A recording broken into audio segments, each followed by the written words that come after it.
Leroy. Woo! I almost want to call him now. I don't want to wait till I almost want to grab my phone right now, boop, boop, boop, boop, boop, boop, boop, boop, and call him up and see what he's thinking. Because I was looked at him. He looked at me all Friday like I was a fool. Why would you have faith in this team? Why would you have faith? And I just simply spit into him.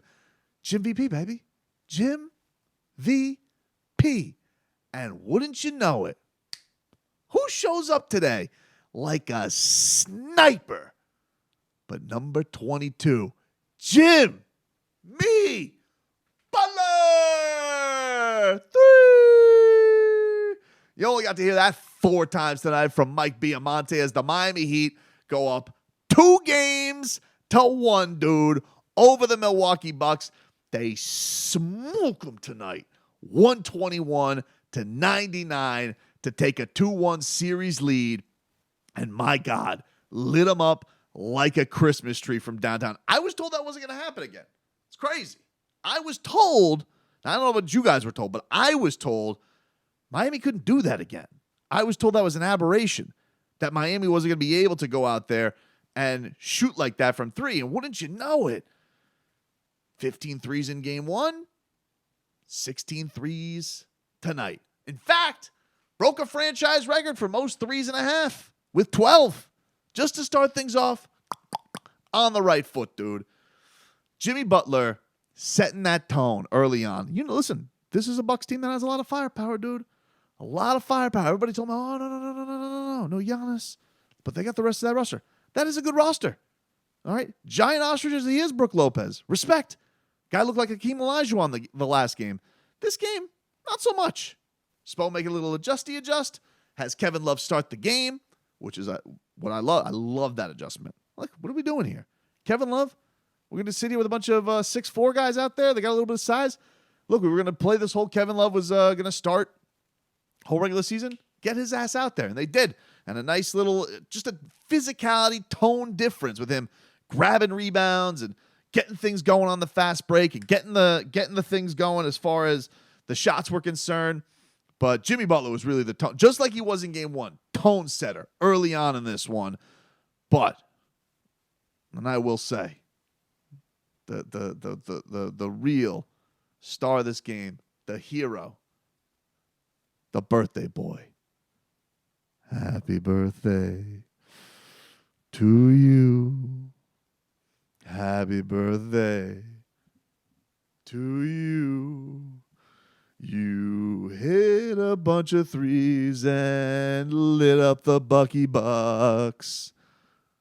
Happy birthday, Duncan Strokinson. Dunk your dog. He's back. Goosies.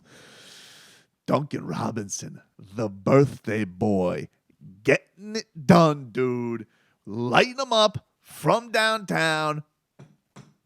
Went out there, lit his own birthday candles to help blow out the Bucks, dude. What a performance it was from Dunks. Really, the bench today, I think, was the big story outside of Jimmy Butler. You got big games from Duncan Robinson. I can't speak enough about what Caleb Martin's doing for this team. The guy has been absolutely incredible. Kyle Lowry, absolutely fantastic, especially with what Miami had to deal with, because the big swing on this game, outside of the fact that you have to deal with, the fact of, Giannis, is he in, is he out? But yeah, injuries have been the big story of this thing. And the Heat are going to have their own issues to deal with, which we'll get to in just a sec. But those guys just stepped up in such a big way. And you have to feel for Duncan Robinson. This guy who was just put away, like an old piece of furniture, like an antique. Eric Spoelstra, he started Duncan Robinson, couldn't be faster of being rats off a ship on him. I'm sure tonight he'll say something, he's always on the top of my mind. Credit to him to stay ready. But really, the man was an afterthought. And for him to have this performance, you needed every piece of what he gave you tonight. He was tremendous. That bench was tremendous. That chemistry that he has with Bam Adebayo is second to none. I mean, like, if you want to talk about like spaghetti and meatballs, peanut butter and jelly, Bam Adebayo, Duncan Robinson, the way those two work together, it's a thing of beauty. How marvelous it is when they go do their thing. But Kyle Lowry, to go where he was early on in the series, which looked like, is he banged up? Is he playing terrible? He had just such an atrocious game too. And to see him bounce back the way that he did tonight, he was so key in a couple of big spots, but particularly when Jimmy went down with his injury in the third quarter, Kyle felt like he really kept the ship afloat. Bam was dealing with foul trouble. Jimmy had the back thing, and so he was so key in that regard. So you got a nice performance from Kyle tonight, really making his imprint on this playoff series for the first time. But one guy who's really been making his imprint the entire series so far has been Caleb Martin. You know, his plus-minus numbers. Tonight he was a plus 31 for the Miami Heat. The guy's just, he's fantastic. He was everywhere. Steals, turnovers, rebounds, big buckets when you need them. A key assist every now and then to Jimmy Butler. He had this beautiful Euro step, little dishy dish to Jimmy buckets, and you're just like, man, Caleb, where the hell did that? This guy, what he's able to do. He's just such a pain in the ass, I'm sure, for the other team to go up against. And he brought it tonight, dude. He brought it from every which way. And you can't speak enough about what that energy level is, because a lot of scrutiny that he had to deal with too. Oh, is he going to be able to take over in the starting lineup for PJ Tucker? You can't be PJ Tucker. You know, you got to be your own guy. And I think that nobody has benefited from that move to the bench more than Caleb, just because it's literally like you infuse him, you inject him into whatever part of the game, and it's just instantaneous energy all over the place. You know, whether it's big three here or there, whether it's shot creation, whether it's getting in on the fast break, whether it's causing a turnover. He is the king of hitting, just for good measure today, because you know it was his day. Hit his trademark two-pointer toe on the line, because nobody's better at that than him. But just up and down today, I thought Miami just brought it and hit Milwaukee with a bunch of haymakers. And to Milwaukee's credit, Milwaukee had a nice shooting game from downtown. If you want to look at the shooting regards, if you want to say, oh, well, Miami, look, that was what they had tonight. They hit 25 the last game. Today, 15 to 39. That's nice shooting performance for them. But it's really all they got right now. It really feels like without Giannis Antetokounmpo, they got good games from Chris Middleton and Drew Holiday, but not monster games. Brook Lopez wasn't as big a factor today. Bobby Portis, they kept their bigs in check. That was a huge, huge thing for Miami. That was a big-time adjustment from the last game, in that, those guys go from absolutely pounding you and destroying you to, all right, you kept them in check. And, Spo injecting Kevin Love into the starting lineup felt like a necessary move, and it felt like a move that really, really worked for this one. The big thing that's going to be interesting to see now is like where the Bucks go from here. I said going into this, I said that this was going to be the pressure cooker for Miami game 3. If they had any chance to win this series, I felt like they had to win this one with Giannis, without Giannis. Because the reason I didn't overreact to game 2 too much was for a couple of reasons. One, I think Milwaukee has a good roster outside of Giannis. I really do. I think that, Drew Holiday, it's always said he's one of the most underrated players in the league. Chris Middleton has been a thorn in the Heat's side forever. We can see what Brook Lopez can be at his best, and they got shooters galore on this team. So they've built a nice team around Giannis. A lot of these guys are already champions, Bobby Portis included. So it's not like you can look at the rest of them and say, what do they got? This isn't like a team that's got a bunch of scrubs around the 2-time MVP. So I felt like after game 1 happened and Giannis goes down, I felt like they were going to get a shooting haymaker.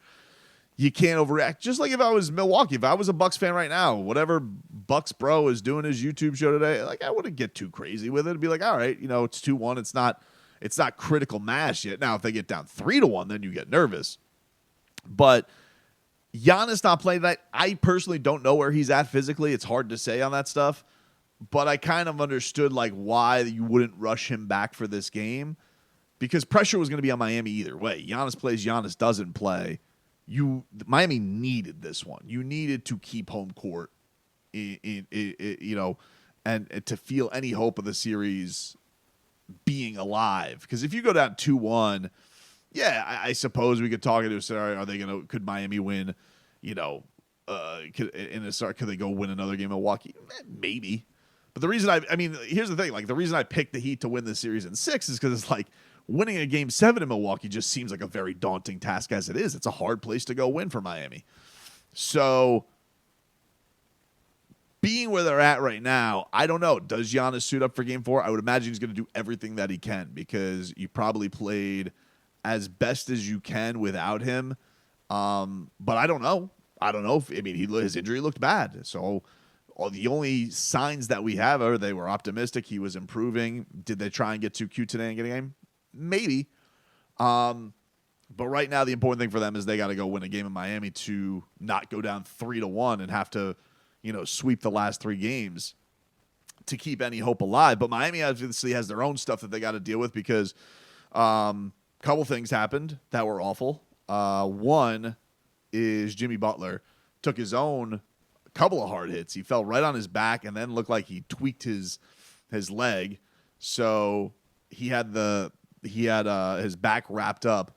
He thankfully didn't have to come back in. He got to after he went out, Miami was able to TCB and hand him Milwaukee in that fourth quarter. So they didn't have to bring Jimmy Butler back in after his injury, but this is the first time this series where it turns into every other day. So he will have tomorrow / whenever you watch this, we'll have Sunday off and then back at it Monday, then back at it Wednesday, Friday, and then Sunday. So there's no 2 days off in between anymore. Does that mean that Jimmy's not? I don't know.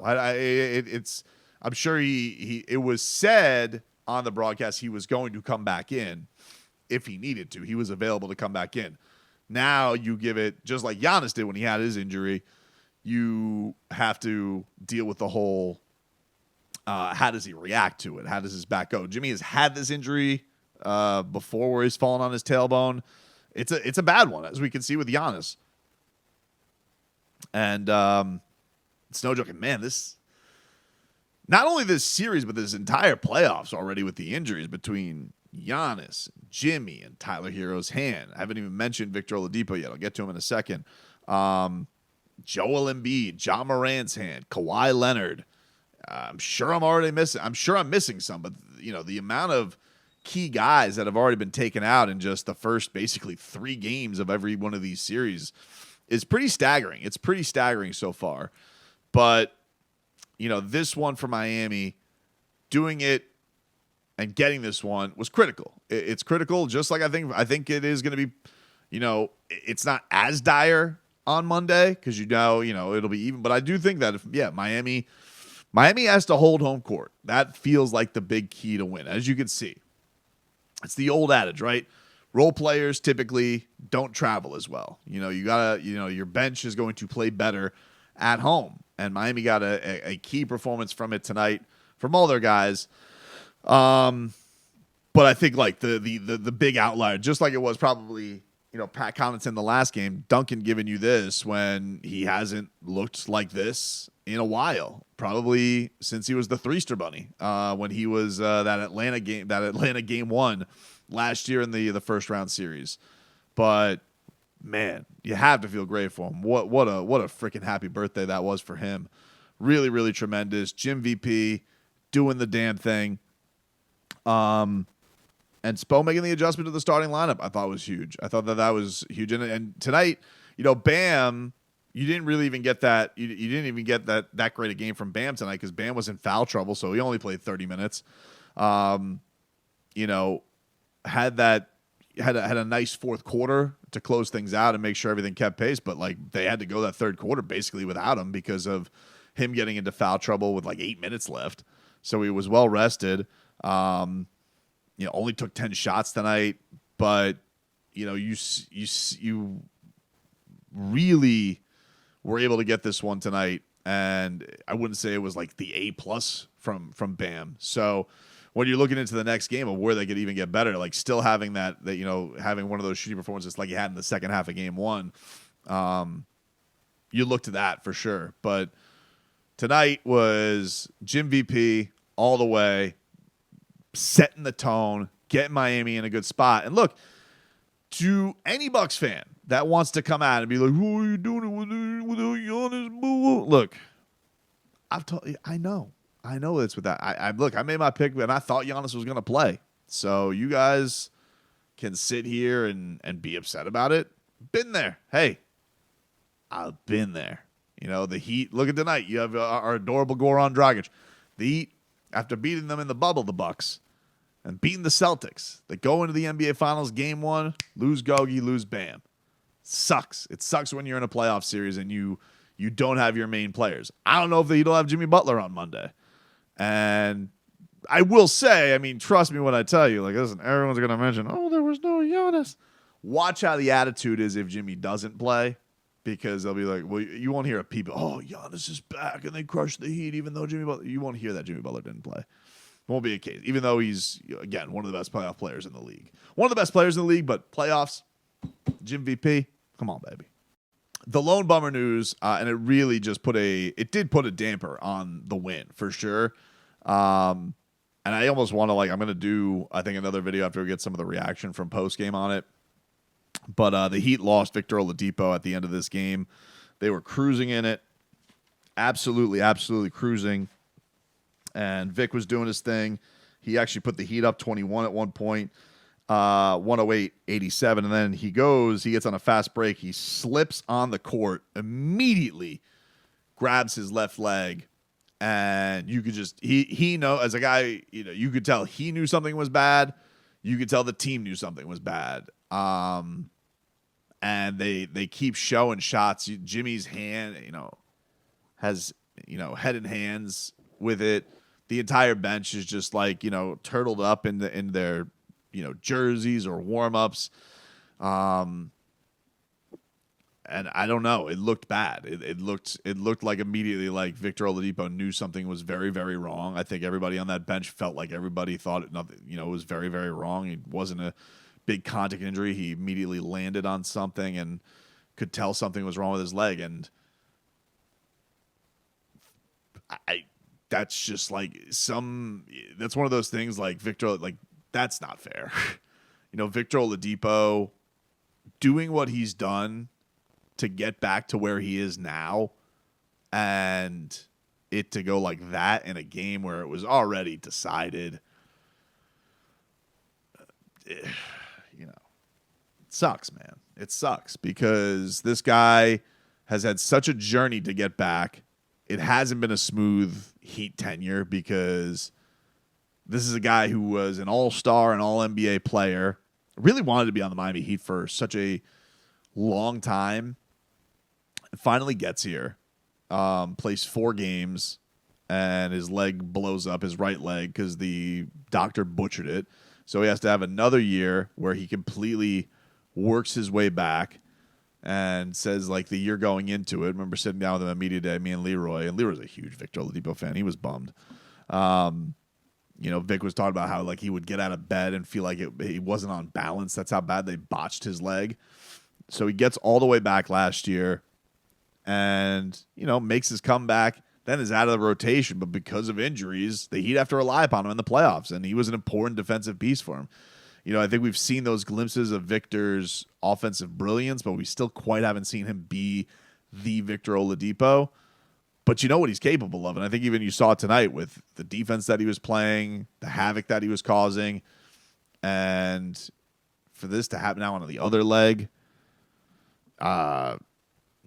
just sucks, man. It really put a dampering mood on what should have been just a festive night. So praying for Victor Oladipo and hope all the best is that the worst isn't coming news wise for his leg, but he's done. His reaction, they brought out the stretcher. He ended up just walking out with help from some of the training staff and Spo, but didn't initially look good at all. And it's even Duncan Robinson talking to Will Manso afterwards was the immediate thought was to Vic because it had just happened towards the end of the game. Sucks, and it's a blow for the Heat too. It's not just they're losing just a guy. They were already down, and just a bummer news on Victor Oladipo.